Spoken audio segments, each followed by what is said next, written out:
Hello friends, welcome to the another video of KUKA robot. Let's continue from the warning of the operator safety. So let's continue. Warning. Following a loss of signal, automatic operation must not be resumed merely by closing the safeguard. It must first additionally be acknowledged. It is the responsibility of the system integrator to ensure this. This is to prevent automatic operation from being resumed inadvertently while there are still persons in the danger zone. Example, due to the safety gate closing accidentally. The acknowledgement must be designed in such a way that an actual check of the danger zone can be carried out first. Acknowledgement functions that do not allow this, example, because they are automatically triggered by closure of the safeguard, are not permissible.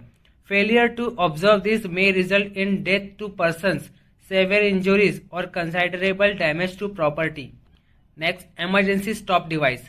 The emergency stop device for the industrial robot is the emergency stop device on the KCP. The device must be pressed in the event of a hazardous situation or emergency. The reactions of the industrial robot of the emergency stop device is pressed. The manipulator and external access are stopped with a safety stop 1. Before operation can be resumed, the emergency stop device must be turned to release it. Warning. Tools and other equipment connected to the manipulator must be integrated into the emergency stop circuit on the system side if they could constitute a potential hazard. Failure to observe this precaution may result in death, severe injuries, or considerable damage to property. There must be always be at least one external emergency stop device installed. This ensures that an emergency stop device is available even when the KCP is disconnected. Logging of the higher level safety controller. If the robot controller is connected to a higher level safety controller, switching off the robot controller inevitably terminates this connection. If the X11 interface is used, this triggers an emergency stop for the overall system. If the Profile Safe interface is used, the KUKA safety controller generates a signal that prevents the higher level controller from triggering an emergency stop for the overall system.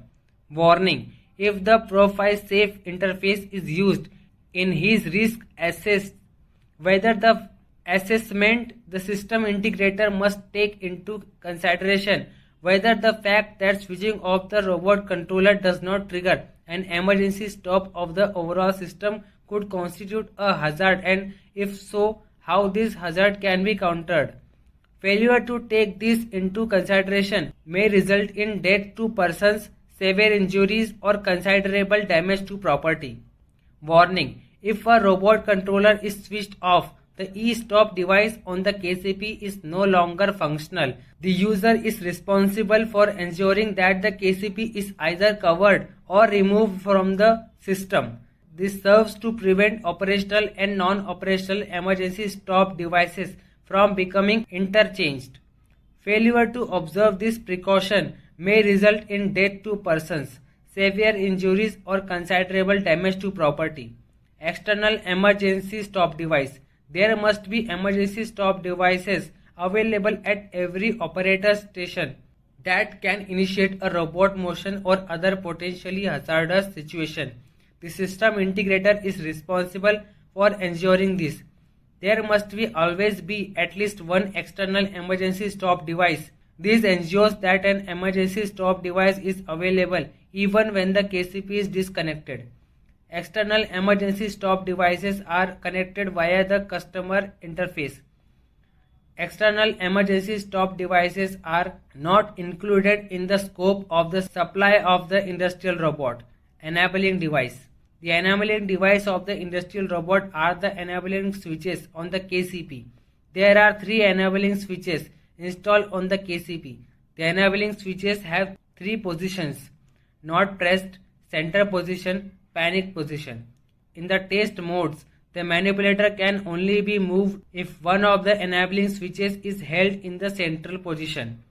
Releasing the enabling switch triggers a safety stop 2. Pressing the enabling switch down fully panic position triggers a safety stop 1. It is possible for a short time to hold two enabling switches in the center position simultaneously.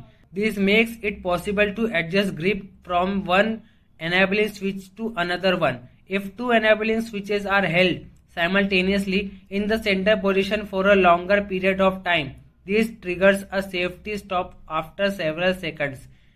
If an enabling switch malfunctions jams, the industrial robot can be stopped using the following methods. Press the enabling switch down fully. Activate the emergency stop system. Release the start key.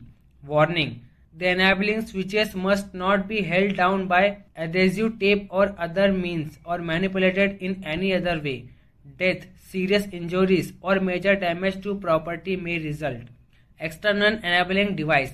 External enabling devices are required if it is necessary for more than one person to be in the danger zone of the industrial robot. They are connected to the robot controller via an interface or via profile safe, which interface can be used for connecting external enabling devices is described in the planning chapter of the robot controller operating instructions. External enabling devices are not included in the scope of supply of the industrial robot. External safe operational stop. This safe operational stop can be triggered via an input on the customer interface. The state is maintained as long as the external signal is false. If the external signal is true, the manipulator can be moved again. No acknowledgement is required. External safety stop 1 and external safety stop 2. Safety stop 1 and safety stop 2 can be triggered via an input on the customer interface. The state is maintained as long as the external signal is false. If the external signal is true, the manipulator can be moved again. No acknowledgement is required. No external safety stop 1 is available for the controller variant KRC4 compact. Velocity monitoring in T1. The velocity at the TCP is monitored in T1 mode. If due to an error the velocity exceeds 250 mm per second, a safety stop 0 is triggered. That's it for today's video. In the next video, we'll continue from the additional protective equipment. Thank you very much.